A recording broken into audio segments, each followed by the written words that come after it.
National Signing Day certainly changed over the last few years. By about 7:30, you'll wait on a few more, as we are too. But by about 7:30, it's over. About 7:15, we didn't have any surprises so far, and we're still waiting on one or two. But we signed 19 high school kids, 2 transfers today, a pro kick Australian, and very, very excited about the class. We think we addressed most of our needs. The ones that we didn't, we still have some scholarships available to work through the portal and get those things handled. I am excited about the 2 portal signees that we had today in Hazelwood and certainly Landon Jackson. We signed 10 from the state of Arkansas. Thought it was as good I was here before, obviously 3 years, and then my 3rd recruiting cycle, I guess, here. And I thought it was the best class of athletes in the state of Arkansas. Went up to Tennessee for a few, Texas for a couple. Georgia has been a strong ground for us, signing 4 out of the state of Georgia. And then we pieced a few, 3 other, Australia and South Carolina, Wisconsin. So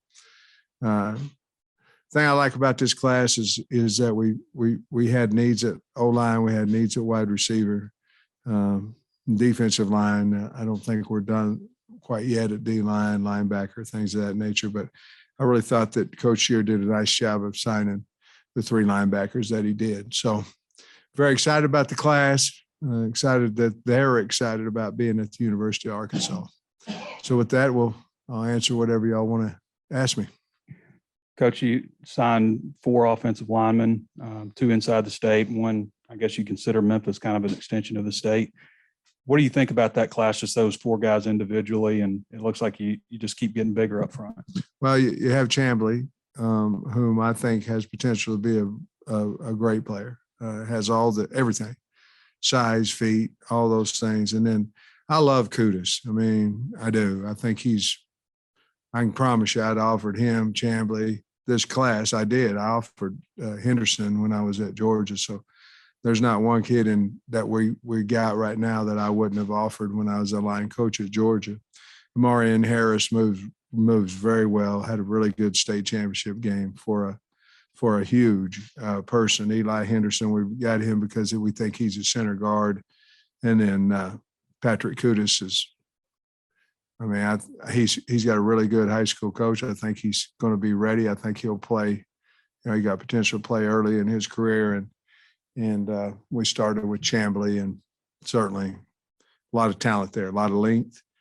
He looks like what you're supposed to, and he's athletic like what you're supposed to. So I thought Coach Kennedy did an outstanding job of coaching this year, and then recruiting. And that's part of your job description. You can't be a great coach and a terrible recruiter, and you can't be a good recruiter and a terrible coach. You have to be both, and that's what Coach Kennedy is, and he proved it on the field and proved it in this signing class. The other most populated position group is wide receiver, and you got a commitment today from Samuel Bakke, and of course, your transfer addition and all that. I mean, with Burks moving on and some uncertainty at wide receiver, how important was that position group? I think, Trey, if you look back at last year's class, I think we hit on all 3 of those guys. They're just young, but I think we hit on all 3 of those. I think they're all 3 going to be good players for us. You look at our board, we don't have a lot of scholarship wide receivers that are playing ball for us that are going to come back next year. So obviously we went and, Coach Smith, certainly was instrumental in Hazelwood. But then, you have Bakke, McAdoo, and certainly Satagna. And those guys, I think, are very talented. They're all a little bit different. But we wanted to stay as big as we possibly could in length so we could win one-on-one contested balls. But Satagna was just so fast and to be honest with you, very physical for his size and can win a one-on-one battle. In high school, he was winning them all the time. So that was a big class for us too. And again, Coach Guyton did a really good job with them. And then Kenny getting Hazelwood was huge. Coach, you talked about recruiting has changed, but you signed 22 kids. About 70 to 80% of those kids are coming in midterm. That's a lot more than used to. I mean, used to 1 or 2 kids. Now it's 17, whatever it is. I mean, talk about that, getting them on campus. Just what an advantage that is for them and you. You know what I've learned as a coach is it's a lot about the board.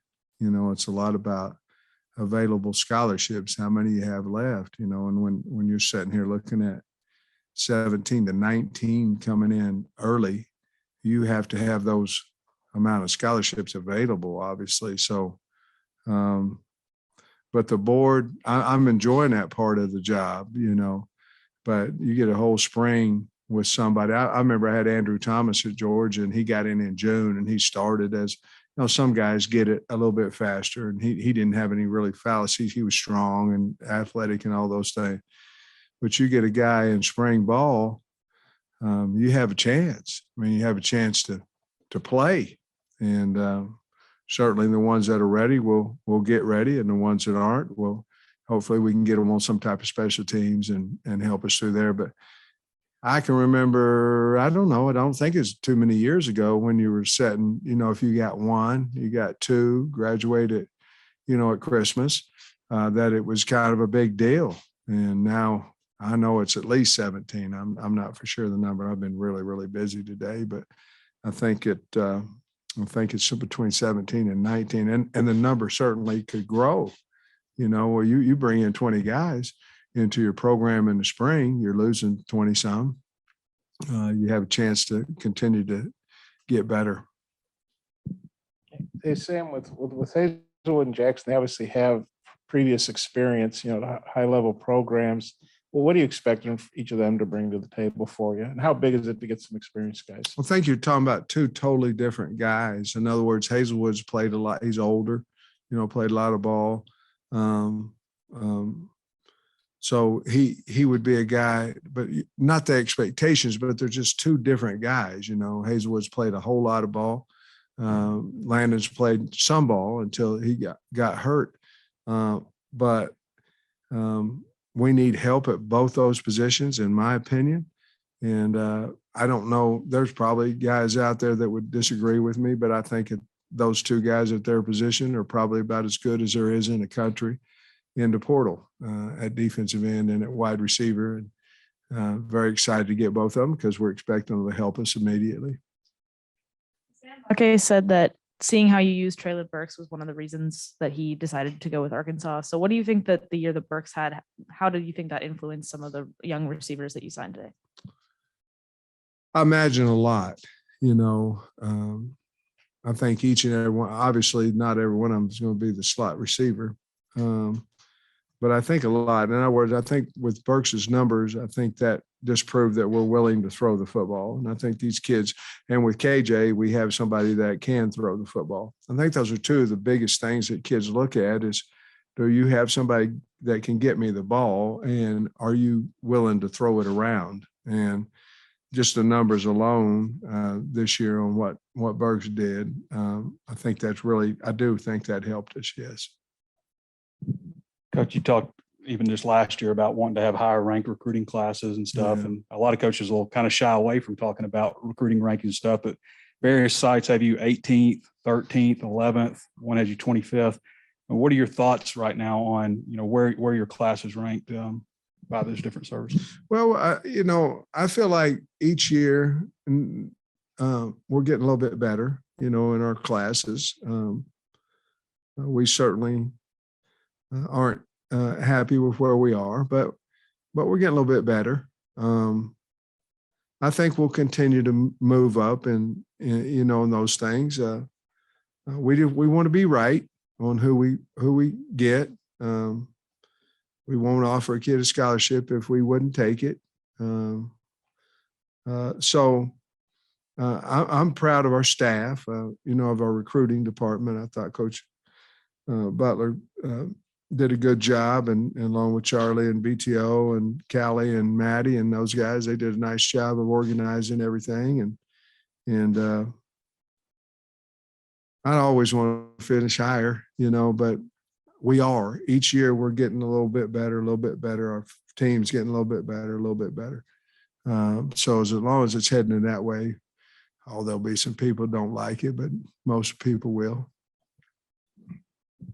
Coach, one position that is not on this list is quarterback. Was that something you decided early on, or are you still maybe looking for a quarterback to add for depth, or do you like your numbers at that spot? Well, we might be. We might be. Everything's fluid in, with the transfer portal and, both ways, out of here and in here, and so certainly that would be something that is always things we'd have to look at. We made a decision not to sign a quarterback this year simply because we felt like we were on some really good ones in the 2023 class, and we felt like it would help us get them, knowing that we had Malik and certainly KJ and we got Coley, and Renfro's a fine. He walked on here, but he's a fine quarterback. So we felt pretty secure at the quarterback position that we could. I don't know if it's a smart move or not. I guess time will tell. But I felt like we could, because there's nobody immediately in front of a guy. Maybe you could, with KJ going to be a junior, maybe you could really sign a great one in the 2023 class. So that's why we did it. Coach, you had a few players enter the portal this morning, and by my count, that can't be the end of it, or you'll be over. How difficult is that numbers crunch when you're trying to balance a recruiting class, players entering the portal, and all of that stuff to stay under the 85 this year? It's difficult, but for me to sit here and think that we're not going to have several guys go in the portal between now and the bowl, and then after the bowl, I'm not really concerned about it, Trey. I lied to you a little bit there. I'm concerned about it. But I'll bet you before we get over with, we'll be under 85. You know what I mean? It's free agency out there, and it's wild right now, and it's if I'm not starting, I'm transferring world, and I get it. I get it. That's the ones that are starting for you that hurt you, really hurt you. You don't want to lose depth, at all. But I worry all the time. I do. I have the board. I have the numbers we need, all those type things. But I'm about positive it'll work itself out. I really think that. And just the way you talk about free agency in that regard, and also there's some concern with, some coaches, talking about NILs and how it's affecting recruiting, and like almost feels like the highest bidder, can get a recruit stuff. What are your thoughts on that? Well, let's face the facts. It's certainly going that way. I read the University of Texas had every offensive line guy on scholarship got X amount of dollars, and I'm not griping about it. But that's how it's going, and where it stops, nobody knows. I'm not saying I'm not for the kids. I'm just saying that my mind's got to change a little bit in recruiting and NIL. And you're not supposed to use NIL for recruiting, but I'm saying if you've got your entire offensive line worth $50,000 to $150,000 a man, you probably become a little bit better recruiter, I'd imagine. Sam, you talked about the portals swings both ways. I guess the names Boykin, Towers, Hamilton, Jordan. Can you confirm those guys are in the portal? Well, you wouldn't know about them if they weren't. So you got it off the portal. So yes, they're in the portal. And you got 3 linebackers, and we know you're hoping to get Bumper back, but you're definitely losing 2 of your top 3. How do you feel about the linebackers? You got, I guess Manny's obviously coming off an injury. Maybe what are your expectations for him? I like Poopall. I like Parker. I'm it's no secret. I'm trying like crazy to keep Poole. You know, I love this young 3 linebackers that we signed. We'll see if we feel like we need to go in the portal for another guy. The portal, it's not like you're just going to go pick a guy, you know, oh, he's in the portal and you pick it. The guy's got to be a good player. And in my opinion, he has to have played in college. I think you can make big mistakes on he was a 5-star in high school and he didn't go play over here and he hadn't played in a year or two. And then all of a sudden you're going to make him into something that they couldn't, probably not going to work. So I like to sign guys that I've seen play on the field in a college game. And so we may do that, but I think we definitely, linebacker is one of our positions that obviously we lost some good ones that's concerning. We feel like we have the guys on campus that can take over and do that, but certainly that's an unproven position overall right now. Coach, on the portal deal, if you get down, there's 7, you can, if you lose, If you lose, do you yeah. have to take portal kids, or can you take high school kids? No, you can take high school as well. You can? It just gives you an extra scholarship. Okay.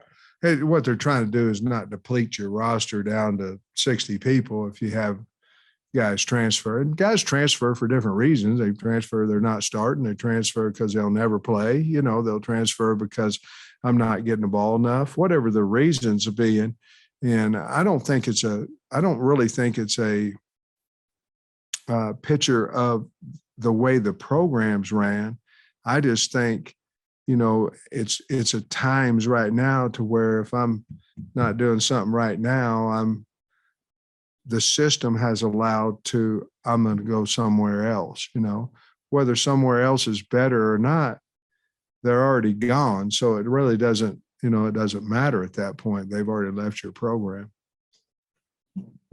Hey, Jalen Catalon announced yesterday he was coming there back. you go. So just Go Hogs. just wanted to get your thoughts Stromberg before that. Go Hogs. just your thoughts on what went in his decision, what you think of it. Well, I think he made a great decision. No, for him personally, I think it was a good decision as well. You know, certainly coming off the shoulder that he had last year, he wasn't able to complete what was a fine season that started out. So with him coming back, it's a big thing for us. I think it will certainly help him. And Ricky the same way. I think Ricky had contemplated going out. I didn't think Ricky, I think he could make a team. I thought if he came back another year, got stronger, another year of playing, that he could really roll up the draft board. And but I was just honest with both of them about where they were on the board, and then let them decide what they wanted to do. And fortunately for us, they both decided to come back. Both of them were draftable, by the way. Coach, earlier, I think you said that you were maybe looking possibly using the other spots for portal. I mean, are the remaining spots you have? I think you're at 22 now. You can go up to 28, I believe. 28. And then If I lose this, you know, if 7 get in the portal. So do you anticipate using portal guys, or are you still maybe targeting some high school kids, or how do you anticipate kind of filling up those spots? Well, we're recruiting high school kids still. So we're trying to get the best available, but there are spots of need. I mean, that we have to say, we have to get one of these, we have to get one of those. And so if we think the high school player is as good as anybody we can go out and get in the portal, we're going high school. That's just my belief. But if we don't, then, you know, we'll go with a guy that's played somewhere else once he gets in the portal. But no, there's some really talented guys still out there that we're trying to get. But if we don't, then we'll go to college. Yeah, you got Brown and Lewis as the DBs in this class. I wonder if you could speak to them just a little, and maybe, you know, still active there. Yeah, very physical, both of them. You know, the thing I like when you watch film on Brown and Lewis is they both could be really good wide receivers. I mean, they've got really good ball skills, good speed. Both of them really good friends. That helps too, I think. But both big and physical kids that I feel like are Arkansas, tough. Not a lot of social media stuff. You know what I mean? Just, hey, I'm going to come to Arkansas. I'm going to earn my way, and people are going to like me because I'm tough and physical and good kids, But yeah, I like both of them a lot. I think they're really physical. Coach, I know if you're a first-year coach, then you don't like this early signing period at all. Not at all. But you're in your third class. Yeah. I was curious what your thoughts are of it being in the situation you're in. And do you think it's the best thing for coaches, for kids, for the sport to have the early period? Well, there's really an extra cycle, not for the new coach. But if you really look at it, you have a cycle of signing day. And I can remember a coach said when I first got here, he said, well, we should do something about this because there's no good players left anyway. And I'm thinking about it and I'm going, that's not true. No, but majority of your players are signing today, Well, then when you go out in January, what are you doing? Well, you're going out and looking for 2023 kids. In the olden days, it was, I'm hanging on to my hat. Now it's 2020. So you really have two cycles of spring, in my opinion now. I don't know about the calendar where we should go with it. I've been a head coach all of, 2 years, so I'm not the one that should be the expert on it. I just know this, that I am an expert on early signing day, and you have no chance if you're a head coach at a program that has fired their coach, because the fired coach is not going to have anybody committed, or very few, when you get in there and you're trying to rally up a class of 20, 25 guys. And it's impossible.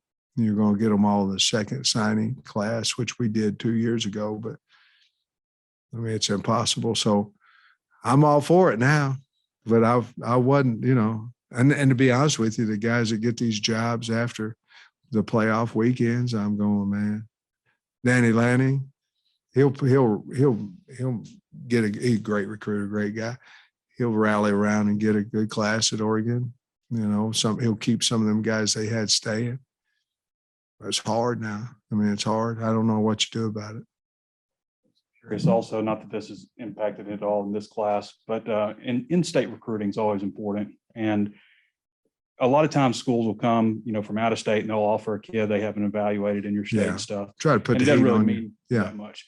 How important is it in that case for you guys to make sure that you're out in the state evaluating guys, and just to make sure somebody doesn't kind of try to come up It's on very important. And to be honest with you, this really we've been in a state, but not like we need to be, in all honesty. And it's been because, we didn't get the spring.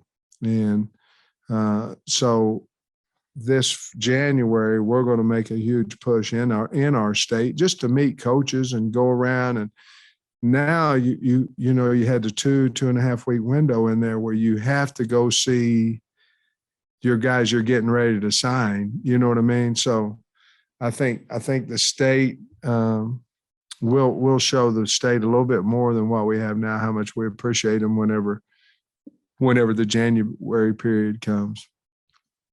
Is the portal, is it really pretty much neutralized the junior college? I mean, really affected the junior college recruiting, and it just doesn't seem like you guys really look at that. I mean, JUCO kids anymore. Isn't it crazy? Well, now JUCO last year was, late, most of them. I think it's hurt two things, the portal. It's hurt high school recruiting, and it's hurt junior college recruiting. I mean, it has, so. But if you get a kid that's played 2 years, let's just say at Michigan, or 2 years at junior college, you're going to probably, you judge the kid from Michigan a lot better, don't you think? Or Tennessee, or any school. I would relate it to if you play in the SEC versus you're playing we played in the SIC when I was at Pitt State, so let's use that one. Even though there was some fine players in that league. But if you're looking at a kid playing against Alabama and Arkansas and Georgia and whomever versus Missouri Western, Northwest Missouri State, and the great Pitt State Gorillas, you probably got a better evaluation, if that makes sense. So you're 100% right. Coach, y'all had some success this class with guys like McAdoo flipping for Florida State, Isaiah from Oregon, and then also Crook from Oklahoma State. What's the key whenever you're recruiting a guy that's already committed somewhere else? How do you get them to change their mind, and how did y'all go about like getting those guys to change their Well, I'll minds? be honest with you. I'm not positive how we got back in on Crook, but Satagna and McAdoo came back to us, because we had recruited them. We had a good relationship. That's why you don't want to burn any bridges, but they came back to us, and both of them came back, in that first run we made, somewhere around in there. I think maybe McAdoo was a little earlier, but, when we proved that they could be proud of the Razorbacks, and we're nowhere where we need to be. I'm not saying that, but I think we're a lot better than we were 2 years ago. And that's helped our recruiting, and they came back to us to see that they could experience bowls, and things of that nature, which they weren't quite able to do before.